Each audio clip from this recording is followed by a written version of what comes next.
حضرت عبداللہ ابن مسعود رضی اللہ تعالیٰ سید الفقہاء فی الصحابہ ہیں، عظیم مفتی ہیں.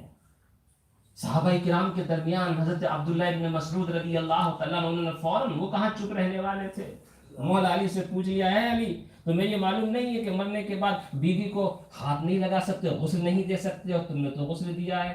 معلوم ہے مولا علی نے کیا جواب دیا؟ کہا ہاں ہم کو معلوم ہے، مگر اے عبداللہ ابن مسعود تمہیں یہ نہیں معلوم ہے کہ اللہ کے نبی علیہ الصلوۃ والتسلیم نے مجھ سے یہ ارشاد فرمایا تھا، علی فاطمہ تمہاری بیوی دنیا میں بھی ہے اور آخرت میں بھی ہے.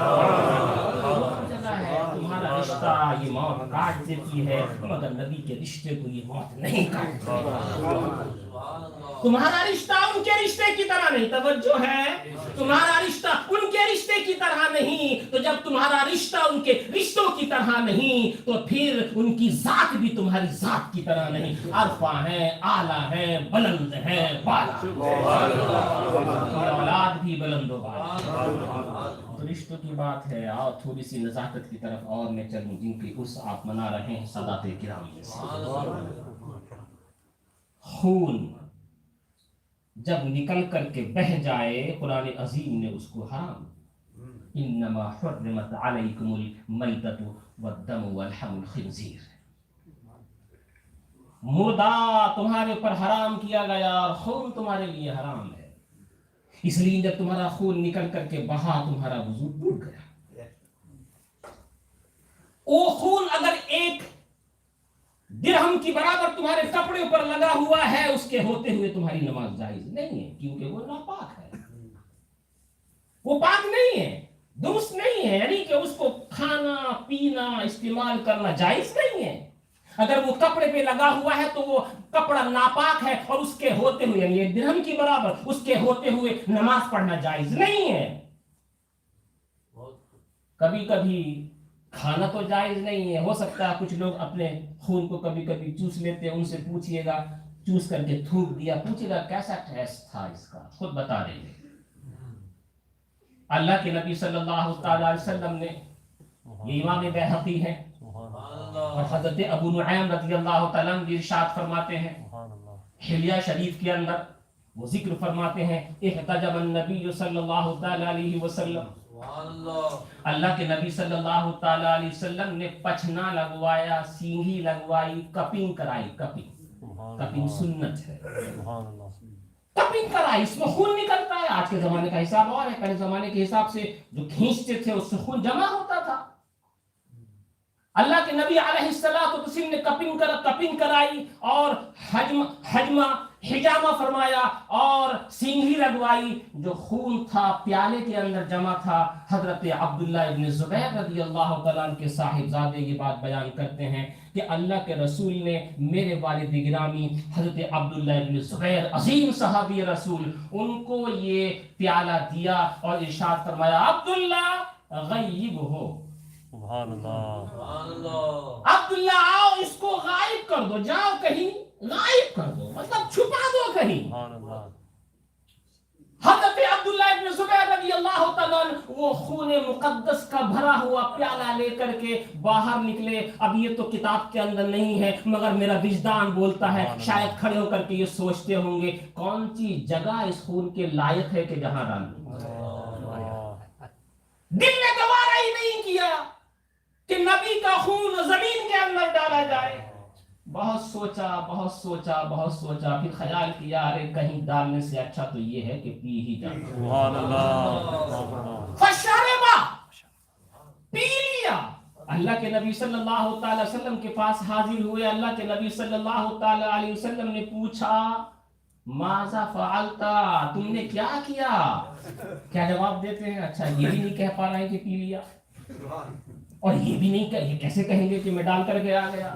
کیا جواب دیا؟ یا رسول اللہ میں نے اس کو اتنی اچھی جگہ چھپایا ہے، مجھے لگتا ہے کہ لوگوں کی نگاہیں اسے نہیں دیکھ پائیں گی. جی میں نے اس کو اتنی اچھی جگہ چھپایا ہے کہ لوگوں کی نگاہوں سے وہ غائب رہے گا. آپ نے ارشاد فرمایا لعلک شربت، سبحان اللہ. تم نے اسے پی لیا ہے؟ کہا ہاں یا رسول اللہ میں اسے پی گیا. اب دیکھو قرآن مجید کے اندر جو لکھا ہے وہ حضرت عبداللہ ابن زبیر جانتے ہیں.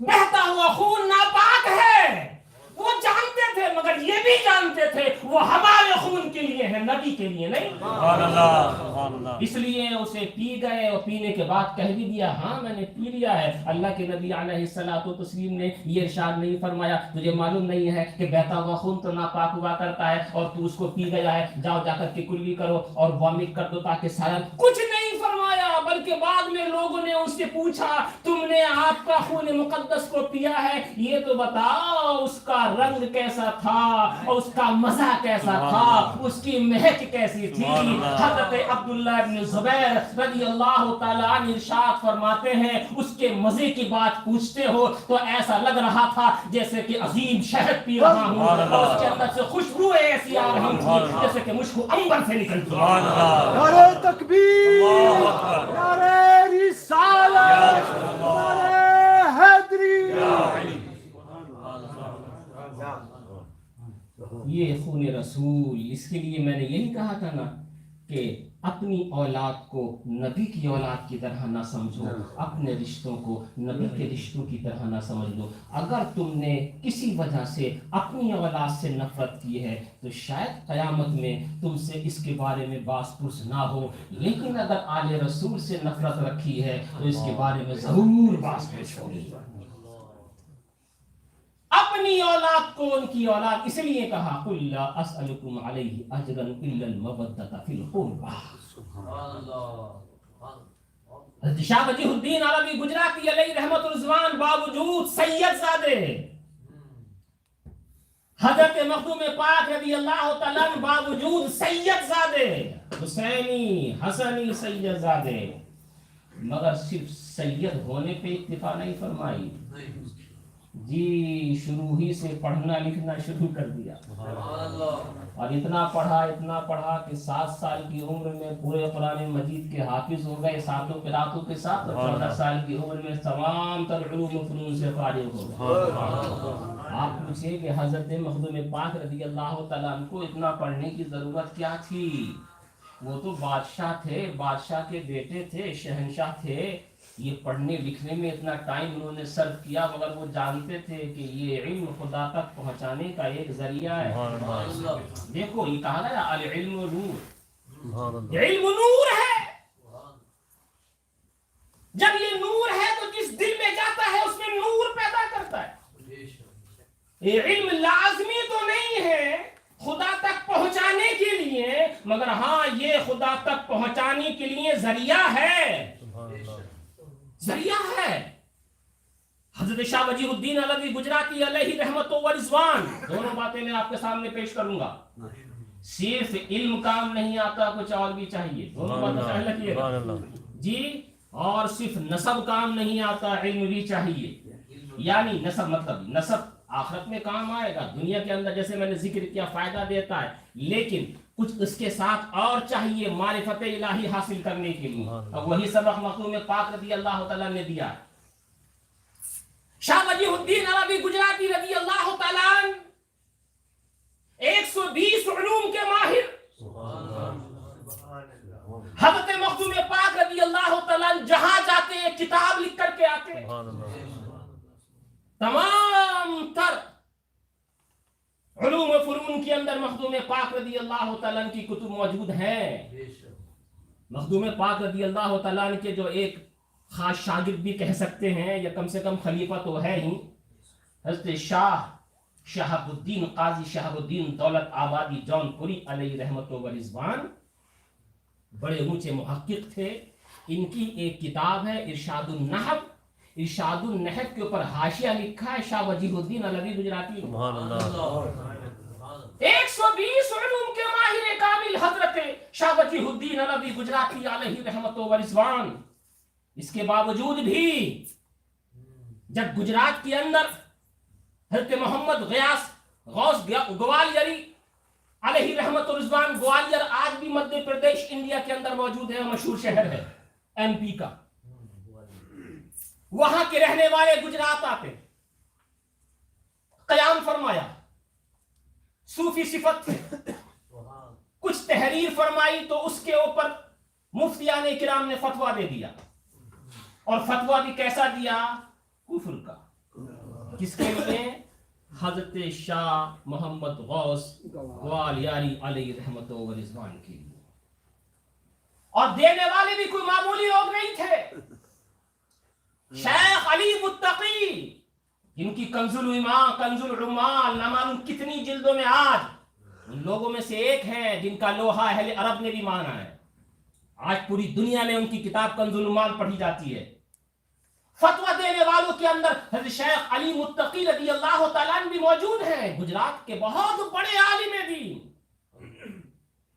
چھوٹے موٹے نہیں ہیں. اور سارے قاضی لوگ اکٹھے ہوئے بادشاہ کے پاس جا کر کے فتویٰ دیا کہ اس آدمی کے اس قول کے اوپر کفر ثابت ہو چکا ہے اور اس کی سزا یہ ہے کہ ان کو قتل کر دیا جائے. بادشاہ نے کہا ہمیں سوچنے کا موقع دیا جائے. کہا تمام تر بڑے بڑے لوگوں نے تو فتویٰ دے دیا ہے کہ ان کے اوپر یہ جو ان کے الفاظ نکلے ہیں ان کے قلم سے یہ حالت کفر بتاتے ہیں اور کہنے والا کافر ہو جاتا ہے اور کافر کی سزا یہ ہے کہ اسے قتل کر دیا جائے. کہا ایک شخص باقی رہ گیا ہے جس سے تصدیق کرانا بھی باقی ہے. چنانچہ بادشاہ گجرات نے وہ تمام تر مفتیان کرام کا فتویٰ اکٹھا کر کے حضرت شیخ وجیہ الدین علوی گجراتی رضی اللہ تعالیٰ عنہ کے پاس پہنچایا. ان کے عرص پاک میں بیٹھنے والوں کم سے کم اتنا تو یہاں سے سمجھ گئے ہوگے نا کہ شاہ وجیہ الدین علوی گجراتی کا مقام کیا تھا. جی ایسے موقع سے ضرور بابا کیا مقام تھا علماء کرام کے درمیان شاہ وجیہ الدین علوی گجراتی علیہ رحمت رضوان کا کہ اس زمانے کے بادشاہ کو بھی اطمینان نہیں ہو رہا ہے. کبھی اس کے اوپر فتوے کے اوپر سائن ان کے نہیں ہے. ان کے ہو جائیں گے تو اطمینان ہو جائے گا. اور جب ان کے پاس یہ فتویٰ پہنچا تو کتنی احتیاط فرمائی. کہا کفر کا مسئلہ ہے نا, کسی کی جان کا مسئلہ ہے. جب تک میں خود جا کر کے ان سے دریافت نہ کر لوں کہ جو آپ نے لکھا ہے اس کا مطلب کیا ہے اس وقت تک میں سائن نہیں کرنے والا. یہ صوفیاء کرام کی جو باتیں ہیں نا یہ صوفیاء کرام ہی سمجھتے ہیں. ہر ایک کی بس کی بات نہیں ہے. ان کی اصطلاحات الگ ہے, ان کی باتیں الگ ہیں. لوگوں کے درمیان مخدوم پاک نے ذکر فرمایا ہے اسی کتاب کے اندر, لوگوں کے درمیان یہ بحث مباحثہ شروع ہو گیا کہ بھائی صوفیاء کرام بھی تو انہی الفاظ کو بولتے ہیں جو ہم بولتے ہیں, تو ہم کیوں نہیں سمجھ پاتے پھر ان چیزوں کو. آپ کہتے ہیں کہ صوفیاء کرام کی زبان سے نکلے ہوئے الفاظ ہماری سمجھ میں نہیں آتے. سب نے اپنی اپنی باتیں کہیں. ایک صوفی صاحب کونے میں بیٹھے ہوئے تھے, بادشاہ نے ان سے کہا آپ بھی تو کچھ بولیے. وہ کھڑے ہوئے اور بولنے لگے کہ آپ تمام تر علماء سے میں یہ پوچھنا چاہتا ہوں آپ لوگ بلی کی بولی سمجھتے ہیں؟ بولے نہیں سمجھتے. کہا کتا جو بولتا ہے آپ سمجھتے ہیں؟ کہ نہیں سمجھتے. کہ یہ جانور لوگ جو چڑیا وغیرہ بولتی ہیں آپ سمجھتے ہیں کہ نہیں سمجھتے. کہا جب چڑیا بلی کی بولی نہیں سمجھتے تو صوفیاء کرام کی کیسے سمجھتے؟ یہ صوفیاء کرام کی ایک خاص بولی ہوتی ہے. حضرت شاہ وجیہ الدین علوی گجراتی رضی اللہ تعالیٰ عنہ حضرت شیخ محمد غوث گوالیاری علیہ رحمت و رضوان کی بارگاہ میں پہنچے اور جیسے ہی دور سے ان کے چہرے پاک کے اوپر نظر پہنچی کہہ اٹھے یہ چہرہ غلط بات کہہ ہی نہیں سکتا. کہہ ہی نہیں سکتا. فتویٰ پھاڑ دیا. مفتیان کرام کو کہا یہ چہرہ کبھی جھوٹ نہیں بول سکتا, یہ بات کہہ ہی نہیں سکتا. شیخ علی متقی جیسا انسان عظیم الشان شاہ وجیہ الدین علوی گجراتی علیہ رحمت و رضوان کے پاس پہنچتا ہے اور جانے کے بعد کہتا ہے یہ دین کے اندر نفس کے اندر کیسے تم راضی ہو گئے؟ انہوں نے اتنی بری بات کہی ہے اور تم کہتے ہو وہ بات غلط نہیں کہہ سکتے. تو معلوم ہے ایسے موقع سے حضرت شاہ وجیہ الدین علوی گجراتی علیہ رحمت و رضوان نے کیا جواب دیا تھا. میں انہوں کے الفاظ آپ کے سامنے پیش کرتا ہوں. یہ کون کہہ رہا ہے جس کی تعریف امام احمد رضا کرے وہ کہہ رہا ہے. یہ کون کہہ رہا ہے جس کی تعریف شاہ عبدالحق محدث دیلوی کرے وہ کہہ رہا ہے. یہ کون کہہ رہا ہے جو عظیم عظیم استادوں کا استاد ہے وہ کہہ رہا ہے. یہ کون کہہ رہا ہے جس کے پشت پاک کے اوپر نبی کا دست پاک ہے وہ کہہ رہا ہے. یہ کون کہہ رہا ہے جس کو صرف 120 نہیں 250 علوم کے اندر مہارت تامہ ہے وہ کہہ رہا ہے. کون کہہ رہا ہے جسے سارے گجرات کے لوگ قطب اعظم سمجھتے ہیں وہ کہہ رہا ہے. یہ کون کہہ رہا ہے جو مفسر بھی ہے محدث ہے، منطقی بھی ہے، فلسفی بھی ہے، تمام تر علوم الفنون کا ماہر کامل ہے، وہ کہہ رہا ہے. کیا کہہ رہا ہے جناب، کیا کہہ رہا ہے؟ میں انہی کے الفاظ میں کہتا ہوں، جب وہ شیخ علی متقی آئے نا کہ آپ نے اتنی بڑی بات کے اوپر کس طرح سے تصدیق فرما دی، حضرت شاہ وجیہ الدین علوی گجراتی علیہ رحمت و رضوان ارشاد فرماتے ہیں، شیخ علی متقی علیہ رحمت سے مار باب قالم و شیخ اہل حال فہم ماں بکمالت اومین رسد، کہا ہم جو ہے نا وہ قال والے ہیں، کتاب دیکھ کر کے پڑھتے ہیں، کتاب دیکھ کے سمجھتے ہیں، اور وہ جو ہے نا جن کو آپ کہہ رہے ہیں وہ قال والے نہیں، وہ حال والے ہیں، ان کے کمالات تک ہماری عقلیں نہیں پہنچ سکتی. جو انہوں نے کہا ہے شریعت مطہرہ کی گرفت میں نہیں آتا، وہ صحیح بول رہے ہیں. ایک جملہ اور آپ کی نظر کرنا چاہتا ہوں، ایک جملہ آپ کی اور نظر کرنا چاہتا ہوں. حضرت اور کتنا عظیم جملہ ہے، کیا انہوں نے ارشاد فرمایا؟ حضرت شیخ علی متقی علیہ رحمت الزبان اور دیگر تمام تر بزرگان دین سے اس زمانے کے اندر کون کس کے لیے؟ شیخ محمد غوث گوالیاری علیہ رحمت الزبان کے لیے کہتے ہیں قبل از ملاقات شیخ. اب یہ تو عظیم بات ہے، اور آپ سوچیں گے جناب والا ایک اتنا عظیم متباہر عالم دین یہ بات کس طرح سے ارشاد فرما رہا ہے، مگر میں یہ کہنا چاہتا ہوں صرف کتابوں سے خدا نہیں ملتا ہے، کسی کی نظر سے خدا ملتا ہے، کتابوں کے ذریعے بھی ملتا ہے، مگر کسی اللہ والے کی نظر بھی چاہیے، تب کہیں منزلیں ملا کرتی ہیں، تب کہیں عروج و ارتقاء ملا کرتا ہے، تب کہیں رفتیں ملا کرتی ہیں، تب کہیں بلندیاں ملا کرتی ہیں. علم بھی ہو، کسی کی نظر بھی ہو، اور سنو جس کے پاس علم بھی ہونا اور کسی کی نظر بھی ہونا، میں آج کے زمانے میں بغیر کسی تفریق کے یہ کہنا چاہتا ہوں، علم بھی ہو نظر بھی ہو، اگر دونوں کو اکٹھا دیکھنا چاہتے ہو تو آج کے دور میں شیخ الاسلام پہ نظر ڈالو. نعرہ تکبیر، نعرہ رسالت، فیضان اولیاء، حضور شیخ الاسلام.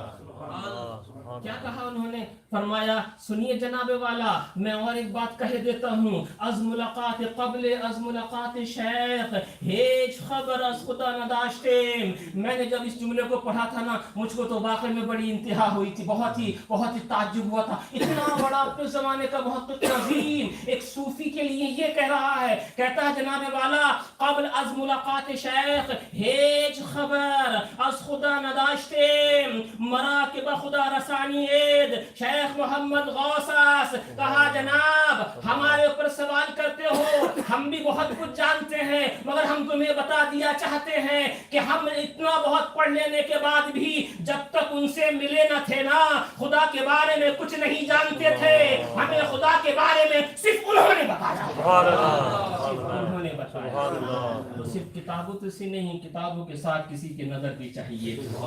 یہی بات تو حضرت فاضل سید نعیم الدین مراد آبادی امام اہل سنت کے لیے کہا کرتے تھے، جنہوں نے خزائن العرفان لکھی ہے، جو حضرت صدر الفاضل سید نعیم الدین مراد آبادی جنہوں نے عظیم تفسیر لکھی ہے، جو مفتی احمد یار صاحب کے استاد گرامی ہیں، جو استاد گرامی ہیں صدر العلماء میٹھی علیہ رحمہ کے، جو استاد گرامی ہیں حافظ ملت کے، جو استاد گرامی ہیں محدث اعظم پاکستان کے، جو استاد گرامی ہیں قاضی شمس الدین جونپوری کے، جو استاد گرامی ہیں نامعلوم کتنے بڑے علماء و فقہا کے. مراد آباد اور بریلی کوئی بہت دور نہیں ہے، مراد آباد اور بریلی آتے جاتے رہتے تھے. صدر اللہ فاضل مرید ہیں اعلیٰ حضرت اشرفی میاں کے، صدر اللہ فاضل خلیفہ ہیں اعلیٰ حضرت اشرفی میاں کے. چھوچا بھی آتے جاتے رہتے تھے، لیکن بریلی بھی خوب آتے جاتے رہتے تھے. انہوں نے یہ ثابت کر دیا بریلی کی چھوچا میں فرق مت کرنا، ہم مرید وہاں کے ہیں، عقیدت یہاں سے بھی رکھتے ہیں.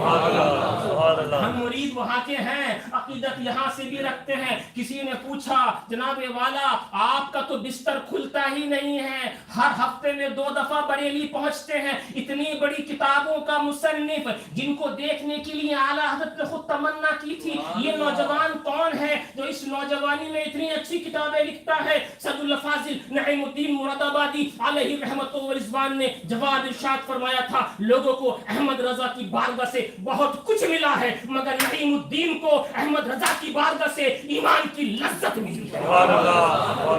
والا ایمان کی لذت صرف کتابوں سے نہیں ملتی ہے, کسی کی نظر سے ملا کرتی ہے, کسی کی نظر سے ملا کرتی ہے. اب مجھے یہاں پر یہ کہہ لینے دیا جائے, اے حضرت شاہ وجیہ الدین گجراتی, آپ کو صوفی کے چہرے میں کیا نظر آیا؟ نہ اس کی تقریر کوئی سنی, نہ اس کی بہت ساری تصانیف آپ نے دیکھی, صرف چہرہ دیکھا اور کہا یہ چہرہ جھوٹ نہیں بول سکتا. مجھے لگتا ہے ان چہروں کو نبی کے چہرہ پاک کی بھیک ملا کرتی ہے, ان چہروں کو نبی پاک کے چہرہ پاک کا صدقہ ملا کرتا ہے. اس کے نور سے ایک کرن یہاں جگمگاتی ہے, جو فیض وہاں ہوتا ہے اس کا ایک حصہ یہاں نظر آتا ہے, تو کہہ اٹھتا ہے کہنے والا یہ چہرہ جھوٹ نہیں بول سکتا. آؤ مجھے یہاں پر یاد آ رہا ہے شفا شریف کا وہ حوالہ امام قاضی اعظم علیہ رحمت و رضوان نے جلد اول کے اندر ذکر فرمایا ہے. مدینہ منورہ کے آس پاس کے علاقوں کے اندر کچھ لوگ مارکیٹ لگانے کے لیے دور سے آئے ہوئے تھے, اور وہ جو لگانے والے تھے وہ مسلمان نہیں غیر مسلم تھے. کہنے والے جن کا نام قاسم بتایا جاتا ہے اس وقت کا ہم اس وقت غیر مسلم کہ ایک شخص آیا, جانتے نہیں تھے کہ کون ہے آنے والا, اور آنے والا کون؟ نبی کریم صلی اللہ علیہ وسلم کا ایک آنے والا آیا, ہم سے پوچھنے لگا تمہارے پاس کوئی چیز بیچنے کی ہے؟ ہم نے کہا ہاں ایک چیز تو ہے, اونٹ ہے یہ جو کھڑا ہوا ہے. کہا مجھے اونٹ ہی چاہیے تھا. ہم سے پوچھا اس کی قیمت کیا ہے؟ ہم نے بتایا یہ قیمت ہے. جو ہم نے کہا اس نے تسلیم کیا اور اونٹ کی نکیل پکڑ کر کے چل دیا. جب وہ دور چلے گئے تو ہمیں بڑا تعجب ہوا اور اپنی عقل کے اوپر ماتم کرنے لگے. اتنے زمانے سے بزنس کرتے ہیں, اتنا سا شعور نہیں آیا, کم سے کم خریدنے والے سے نام تو پوچھ لیتے, وہ کہاں کا رہنے والا ہے یہ تو پوچھ لیتے. وہ لے کر کے چلا گیا, اس نے پیسہ بھی نہیں دیا, نہ معلوم واپس آئے یا نہ آئے. کم سے کم یہ تو پوچھتے تیرا نام کیا ہے, کون سے قبیلے میں رہتا ہے, کون سے خاندان کا ہے, تمہارے باپ کا نام کیا ہے, تمہارے دادا کا نام کیا ہے, کوئی ضامن تمہارا یہاں پر ہو تو اسے بتاؤ. ہم نے کچھ نہیں پوچھا, وہ لے کے چلا گیا اور ہم دیکھتے رہے. عجیب ہم بزنس مین ہیں. کہا ہم یہی بات کر رہے تھے کہ ہمارے قبیلے میں ایک عورت ہماری یہ بات سن رہی تھی. وہ ہمارے ہی خاندان کی تھی, ہمارے ہی قبیلے سے تھی اور ہمارے ہی ساتھ سفر میں تھی. وہ باہر نکل کر کے آئی اور وہ یہ کہتی ہے اے لوگو, اس کے لیے جانتی وہ بھی نہیں تھی, جانتی وہ بھی نہیں تھی, مگر کہنے لگی وہ جو تمہارا اونٹ لے کر کے آیا ہے نا, اگر وہ واپس نہ آئے تو پیسے میں دوں گی. لوگوں نے کہا اتنا بڑا بھروسہ تو کس طرح سے کر رہی ہے, تو بھی تو نہیں جانتی. کہا تو نے اس کا چہرہ نہیں دیکھا, یہ چہرے کبھی جھوٹ بول ہی نہیں سکتا. چہرہ پاک کا صدقہ ان اولیاء اکرام کو ملا کرتا ہے, چہرہ پاک کا صدقہ ان بزرگان دین کو ملا کرتا ہے. دیکھیے کتابیں تو ابھی وہیں کی وہیں رہ گئی. آپ ڈرتے ہوں گے 3 کتابیں لے کر کے آیا, نہ معلوم 2-4 گھنٹے تک سناتا رہے گا. مگر میں سچ بتاتا ہوں اولیاء کرام کے ذکر میں کچھ لذت ہی ایسی ہوتی ہے, وقت کا ختم ہو جاتا ہے لیکن بیان ختم نہیں ہو پاتا ہے. صوفی صاحب نے جو ٹائم دیا تھا وہ تو مکمل ہوا, لیکن ہماری کتابیں ویسی کی ویسی انتظار میں ہیں کہ ابھی جہاں سے ہم نے دیکھا تھا اس کو بیان کیا جائے. انشاءاللہ پھر کبھی بعد میں اللہ تعالیٰ مجھے اور آپ کو سب کو شریعت مطہرہ کی پاسداری نصیب فرمائے, اولیاء کرام کے فیضان سے ہمیشہ مالا مال رکھے. یہ قصہ لطیف ابھی ناکام ہے, جو کچھ بیان ہوا وہ آغاز باب تھا. السلام علیکم ورحمۃ اللہ وبرکاتہ. سلام پڑھ لیتے ہیں.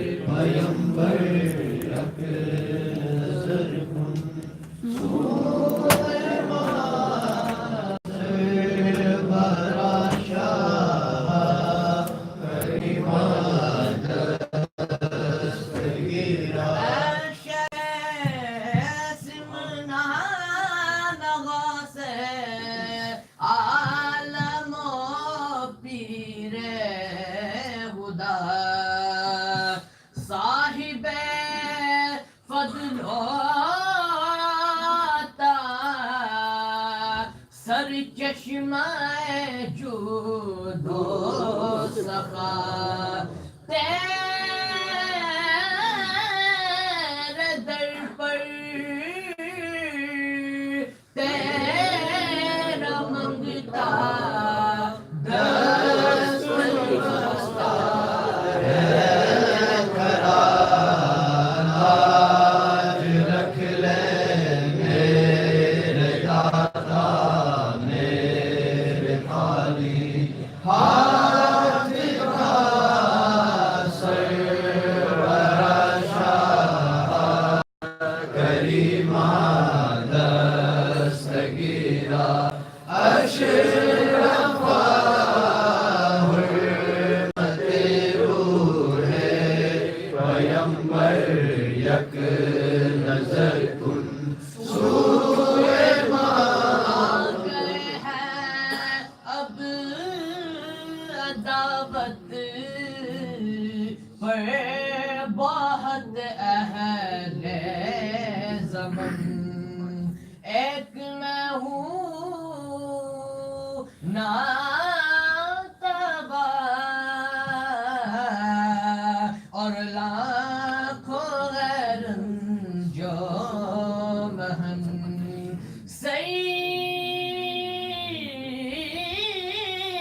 سید محتاج کی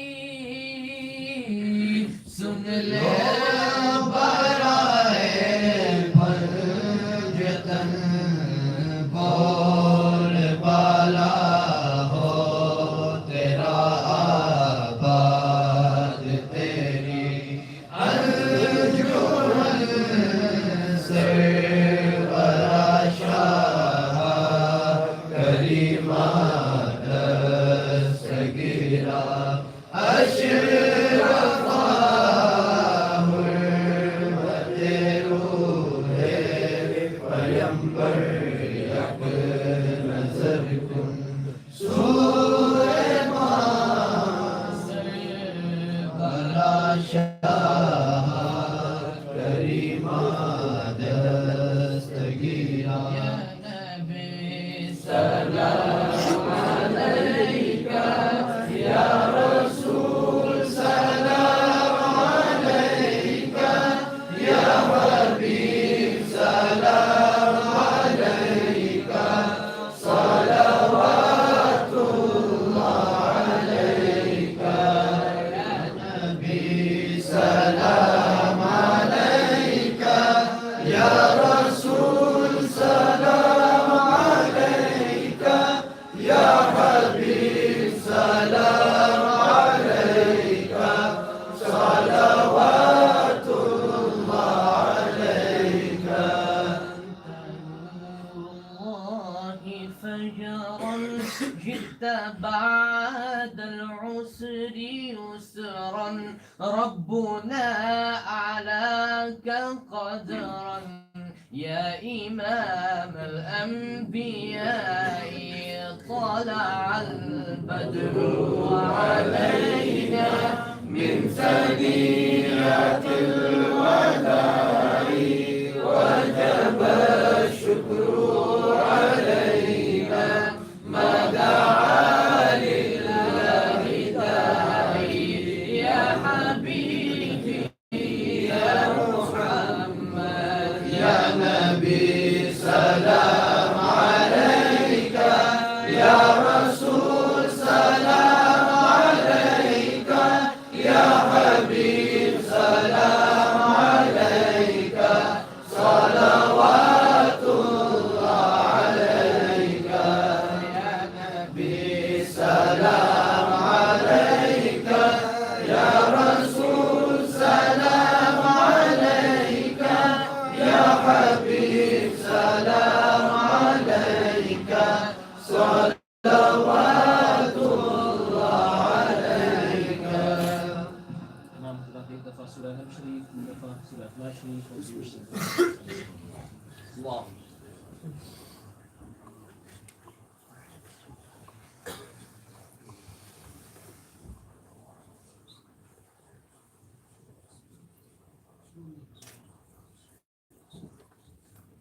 بسم الله الرحمن الرحيم اللهم صل على سيدنا وشفيعنا وحبيبنا وحبيب قلوبنا وشفاء صدورنا مولانا محمد كما تحب وترضى بأن تصلي عليه آمين. اللهم ربنا آتنا في الدنيا حسنة وفي الآخرة حسنة وقنا عذاب النار. اللهم إنا نسألك العفو والعافية والمعافاة الدائمة في الدين والدنيا والآخرة. اللهم اغفر لي ولوالدي ولمن توالد ولجميع المؤمنين والمؤمنات والمسلمين والمسلمات الأحياء منهم والأموات إنك مجيب الدعوات برحمتك يا أرحم الراحمين. خدا بندہ کریمہ کار سازا بندہ نوازا مالک مولا بے نیاز پروردگارہ، جو کچھ بھی سورہ علم شریف، سورہ اخلاص شریف، درود شریف وغیرہ پڑھے گئے اور اصحاب خانہ کی طرف سے یا اصحاب مجلس کی طرف سے یا ہمارے جتنے بھی حاضرین ہیں ان کی طرف سے ان بزرگان دین کی بارگاہوں میں پیش کرنے کے لیے جو کچھ بھی پڑھا گیا ہو تو علیم و خبیر ہے، اس تمام تر کا ثواب سب کو اپنے حبیب نبی دو جہاں صلی اللہ علیہ وسلم کے صدقہ تو فعل اپنی بارگاہ اقدس میں قبول فرمائے. اپنے فضل و کرم سے جو کچھ بھی ثواب کو عطا فرمائے وہ سب سے پہلے تیرے حبیب حضور سید کائنات فخر موجودات مصطفیٰ جان رحمت نقطۂ صدر وحدت صلی اللہ تعالی علیہ وسلم کی بارگاہ اقدس میں پیش کرتے ہیں. قبول فرمائے. آپ کے توسط سے تمام تر انبیاء و مرسلین صلوات اللہ تعالی علیہ مجمعین کی بارگاہ میں پیش کرتے ہیں. قبول فرمائے. نبی تو جہاں صلی اللہ تعالی وسلم کے جتنے بھی صحابہ صحابیات رضی اللہ تعالی عنہ مجمعین خاص طور سے خلفائے اربعہ کی بارگاہ میں پیش کرتے ہیں. قبول فرمائے. آپ کے جتنی بھی ازواج مطہرات رضی اللہ تعالی عنہن سب کی بارگاہ میں پیش کرتے ہیں. قبول فرمائے. بالخصوص اس ماہ پاک کی مناسبت سے حضرت سیدنا ام المؤمنین میمونہ رضی اللہ تعالی عنہا اور حضرت سیدنا ام المؤمنین جویریہ رضی اللہ تعالیٰ عنہ کی بارگاہ اقدس میں پیش کرتے ہیں. نبی پاک صلی اللہ علیہ وسلم کے جتنے بھی اہل بیت کرام ہیں ان تمام تر کی بارگاہوں میں آپ کے جتنے بھی شہزادگان ہیں جتنی بھی شہزادیاں ہیں تمام تر کی بارگاہوں میں پیش کرتے ہیں. بالخصوص حضرت نبی کریم صلی اللہ تعالیٰ علیہ وسلم کی انتہائی چہیتی بیٹی خاتون جنت حضرت فاطمہ الزہرا رضی اللہ تعالیٰ عنہ کی بارگاہ پاک میں پیش کرتے ہیں. قبول فرمائے. آپ کے دونوں شہزادگان رضی اللہ تعالیٰ عنہ کی بارگاہ میں نظر کرتے ہیں. قبول فرمائے. جتنے بھی شہدائے کربلا ہیں ان سب کی بارگاہ میں پیش کرتے ہیں. قبول فرمائے. حضرت مختومہ سیدہ زینب بنت علی رضی اللہ تعالیٰ عنہ کی بارگاہ پاک میں پیش کرتے ہیں. قبول فرمائے. حضرت امام زین العابدین رضی اللہ تعالیٰ عنہ کی بارگاہ اقدس میں پیش کرتے ہیں. قبول فرمائے. اور حضرت امام زین العابدین کے آل اولاد میں سے جتنے بھی حضرات کرام خاص طور سے جن کے اعراض اس مہینے کے اندر ہیں حضرت امام محمد باقر رضی اللہ تعالیٰ عنہ، حضرت امام علی رضا رضی اللہ تعالیٰ عنہ، حضرت امام علی موسیٰ رضی اللہ تعالیٰ عنہ اور ان کے خاندان کے جتنے بھی حضرات ہیں سب کی بارگاہ میں پیش کرتے ہیں. قبول فرمائے. حضور سیدنا غوث اعظم جیلانی سید عبد القادر رضی اللہ تعالیٰ عنہ کی بارگاہ پاک میں پیش کرتے ہیں. قبول فرمائے. حضرت امام اعظم ابو حنیفہ رضی اللہ عنہ کی بارگاہ میں نظر کرتے ہیں. قبول فرمائے. حضرت داتا گنج بخش لاہوری رضی اللہ تعالیٰ عنہ کی بارگاہ میں پیش کرتے ہیں. قبول فرمائے. حضرت خواجہ معین الدین چشتی اجمیری سنجری رضی اللہ تعالیٰ عنہ کی بارگاہ اقدس میں پیش کرتے ہیں. حضرت شیخ بہاؤالدین زکریا ملتانی رضی اللہ تعالیٰ عنہ کی بارگاہ میں پیش کرتے ہیں. قبول فرمائے. حضرت شاہ فضل الحق خیر آبادی رضی اللہ عنہ کی بارگاہ میں پیش کرتے ہیں. حضرت امام المحدثین امام نسائی رضی اللہ عنہ کی بارگاہ اقدس میں پیش کرتے ہیں. قبول فرمائے. حضرت پیر سید مہر علی شہاب گولڈی علی رحمہ کی بارگاہ میں پیش کرتے ہیں. قبول فرمائے. حضرت مجدد الفسانی شیخ احمد سرہندی علی رحمہ کی بارگاہ میں پیش کرتے ہیں. قبول فرمائے. اور بالخصوص یہ تینوں حضرات کرام ان میں سے ان کے مراتب کے اعتبار سے ان حضرات کرام کی بارگاہ میں نظر کرتے. قبول فرمائے. سیدنا قطب الکبریٰ امام الاولیاء حضرت سلطان سید اشرف جہانگیر سمنانی قدس سرہ النورانی کی بارگاہ اقدس میں پیش کرتے. قبول فرمائے. آپ کے والدین کریمین تمام تر آباء و اجداد و امہات کے جملہ خلفاء موجودین اہل خاندان حضرت محدث اعظم ہند علی رحمۃ الرضوان تک جتنے بھی ہیں سب کی بارگاہوں میں پیش کرتے ہیں. اس تمام تک کا ثواب حضرت شاہ قطب گجرات وجیہالدین علوی گجراتی علیہ رحمۃ الرضوان کی بارگاہ پاک میں پیش کرتے ہیں. قبول فرمائے. آپ کے والدین کریمین تمام تر مشائخ و اساتذہ خلفاء موجودین تلامذہ اور آپ کے تمام تر آباء و اجداد کی بارگاہ میں نظر کرتے ہیں. قبول فرمائے. حضرت امام اہل سنت اعلیٰ حضرت فاضل بریلوی امام احمد رضا خان صاحب علیہ رحمۃ الرضوان کی بارگاہ اقدس پہ پیش کرتے قبول فرمائے. آپ کے والدین تمام طرح آپ کے مشائخ اساتذہ اور آپ کے جملہ تلامذہ اور خلفاء سب کی بارگاہ میں سب کا ثواب پیش کرتے ہیں. اے میرے اللہ ان اپنے محبوب ترین بندوں کی برکتوں سے ہم سب کو مالا مال فرما, ہم سب کے خالی دامنوں کو پر فرما. جتنے بھی سلاسل ہیں ان کے جتنے بھی مشائخ کرام سب کی بارگاہ میں نظر کرتے ہیں قبول فرما. اے میرے اللہ جتنے بھی یہاں پر ہمارے بھائی بزرگ اور دور و دراز سے ہماری مائیں بہنیں یا جتنے بھی دور و دراز سے ہمارے بھائی بزرگوں نے اس مجلس پاک کے اندر جہاں کہیں بھی رہ کر کے شرکت کی ہے, ان کے جتنے بھی مرحومین مرحومات ہیں ان تمام تر کی روحوں کو بھی سب کا ثواب عطا فرما, سب کی بخشش و مغفرت فرما, اپنے قرب خاص میں جگہ نصیب فرما, جنت الفردوس میں عالی مقام عطا فرما. بالخصوص ایام قریبہ میں ظلماً جتنے بھی لوگ مسلمانوں کو شہید کیا گیا ان تمام تر کی روحوں کو سب کا ثواب عطا فرما. عالم اسلام کے سارے مسلمانوں کی روحوں کو, مرحومین کی روحوں کو سب کا ثواب عطا فرما, ان کی ہماری سب کی بخشش عطا فرما. میرے اللہ اعلیٰ سے پاکی کی برکتوں کے صدقے سے ہم سب کو صحت تندرستی عطا فرما, امن و عافیت سے نواز دے. اس کی جو بھی نیک جائز تمنا ہو, جو بھی نیک مراد ہو, سب کو اپنے خزانے غیب سے پورا فرما. حسنین کریمین کی برکتوں کا صدقہ عطا فرما, فاطمۃ الزہرا کی برکت کا صدقہ عطا فرما, حضرات سادات کرام کی برکتوں کا صدقہ عطا فرما. حضرت شاہ وجیہ الدین گجراتی, حضرت مخدوم پاک رضی اللہ تعالیٰ عنہ, حضرت امام احمد رضا فاضل بریلوی رضی اللہ تعالیٰ عنہ اور حضرت امام جعفر صادق رضی اللہ تعالیٰ عنہ اور تمام تر بزرگان دین کی برکتوں سے مالا مال فرما. ہمارے بال بچوں کا بھلا فرما, ہماری ماں بہنوں کا بھلا فرما, ہمارے بزرگوں کا بھلا فرما. اے میرے اللہ جو بھی بیمار ہیں سب کو شفا نصیب فرما. جتنے بھی لوگ ہاسپٹل کے اندر ایڈمٹ ہیں اے میرے اللہ وہاں سے رہائی نصیب فرما, طاقت قوت نصیب فرما, اپنو عافیت نصیب فرما. اور دنیا کے جس کونے کے اندر بھی مسلمان پریشان حال ہیں, چاہے فی اللہ سب کی پردہ غیب سے مدد فرما, سب کی پردہ غیب سے مدد فرما, سب کی پردہ غیب سے مدد فرما. ظالمین کو کیفر کردار تک پہنچا, ظالمین کو کیفر کردار تک پہنچا.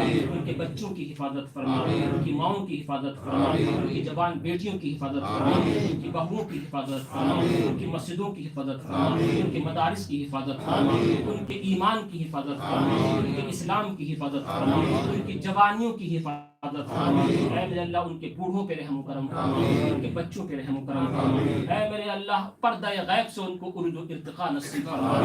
جو دکھ درد انہوں نے دیکھا ہے اس دکھ درد کے بدلے میں ان کو خوشیاں مسرت شادمانیاں عطا فرما. اے میرے اللہ جس کے دل میں جو بھی نیک جائز تمنا ہو سب کو پورا فرما.